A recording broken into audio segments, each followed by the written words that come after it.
Fancy coffee. I think most of us like coffee and fancies coffee. What do you think? I'm going to explain through a simple cup of coffee, in a simplified way, how economic circular economy can link economic system, environmental challenges, and social expectations. I like what is called grandmother's coffee. To prepare coffee, what we need? Just coffee and water, right? Well, actually, we need coffee and water, absolutely, but we also need a coffee machine or some sort of coffee machine, coffee filters, some sort of energy, and sugar perhaps if you have a little sweet tooth. And to prepare my cup of coffee, or our cup of coffee, we need around 250 milliliters of water.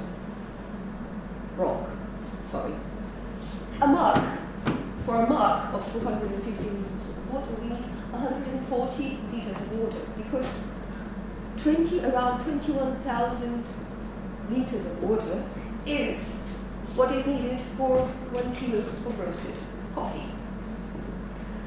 So,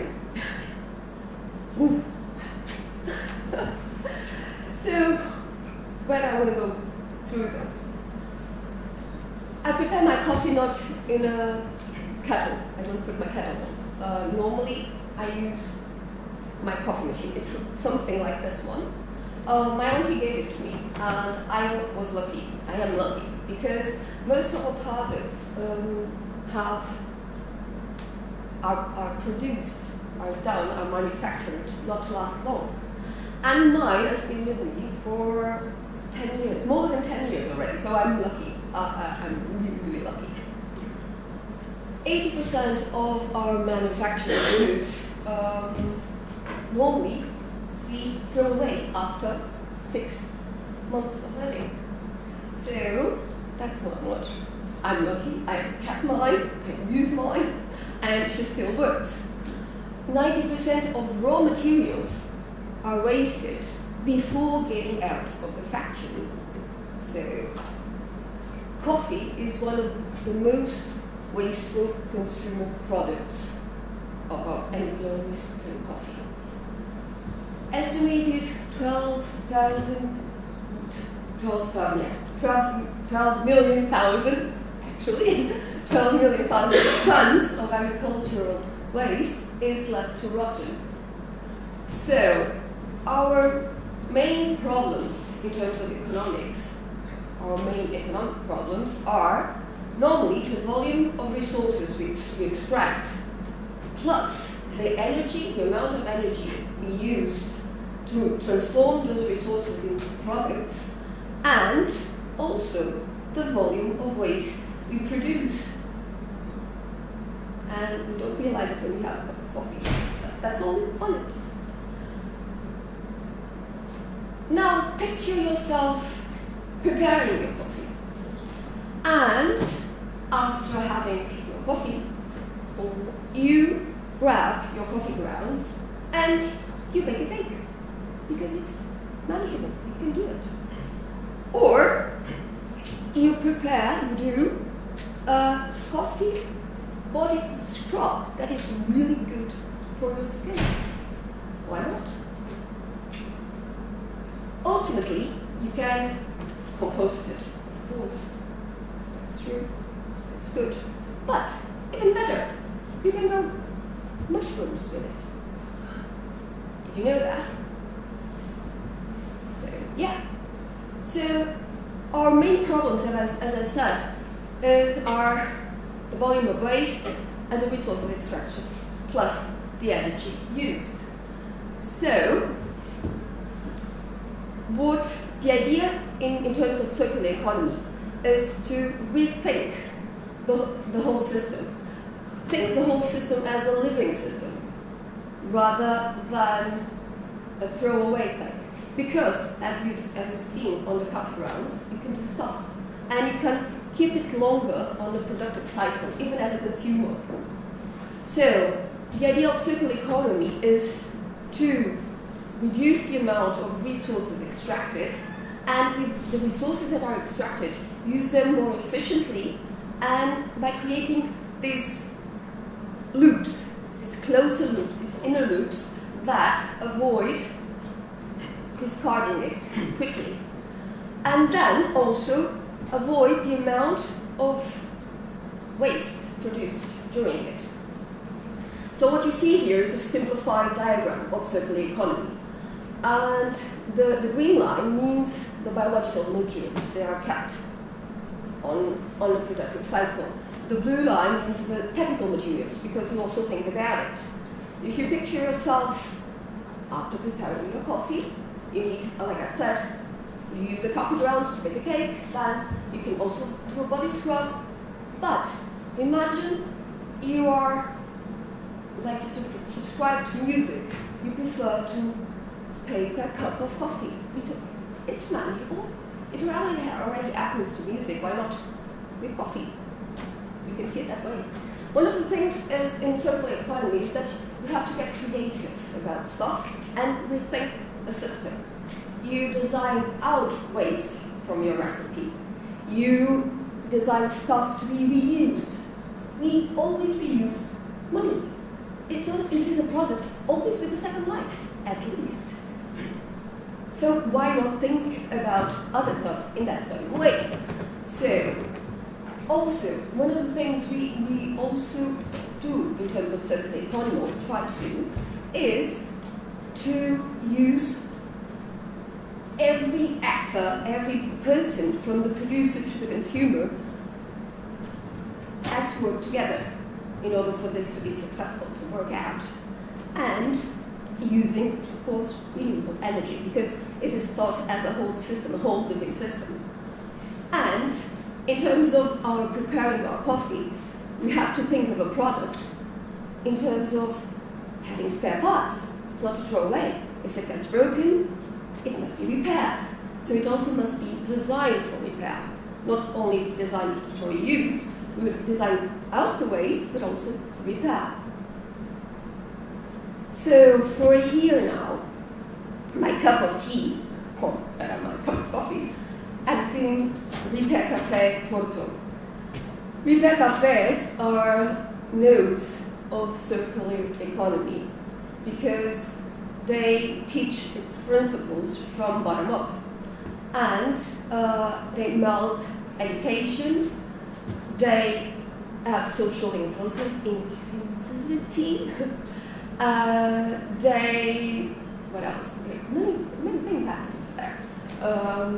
It's sharing economy principles on that, and also sustainable action.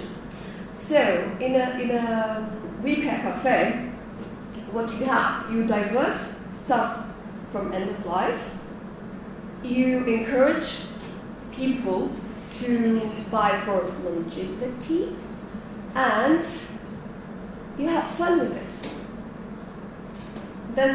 There's also a skill sharing activity. It's a free event workshop. And here we are at Porto. That's Tom over there. That's Marisa here. We are all volunteers, and we are posing for a newspaper article. We already appear on TV, and on several magazines already. And we never imagine the amount of stuff that's behind a single object. Can you imagine what that is? Coffee grounder? Yeah. Every object is complex. Look at all those pieces and bits on an old coffee grinder. Yeah, it's an old coffee grinder. It's a photo from Todd McClellan. I love his work. Okay, it's another way of prolonging the life of stuff. He does it. He grabs stuff that people don't want anymore, don't use, and repurpose it on his work. So that's another idea. Why not?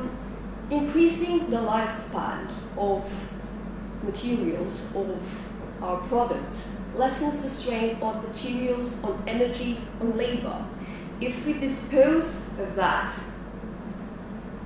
throw it away quickly, prematurely, then we are throwing away all the material, all the energy, all the labor that was on it. And long life means you trust the value of the object. You trust the value of the object regarding money, so think about it on all the other objects you have.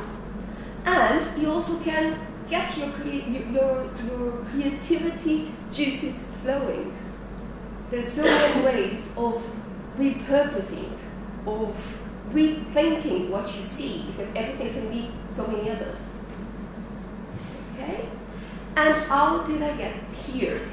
Well, these are some of the faces that inspired and still inspire me for, well, around. I discovered circular economy in 2013, I think, so for a while now. And that's Gunther Pauli over there, the first one that amazed me. Then Benus, Sahel, who I had the pleasure to meet personally.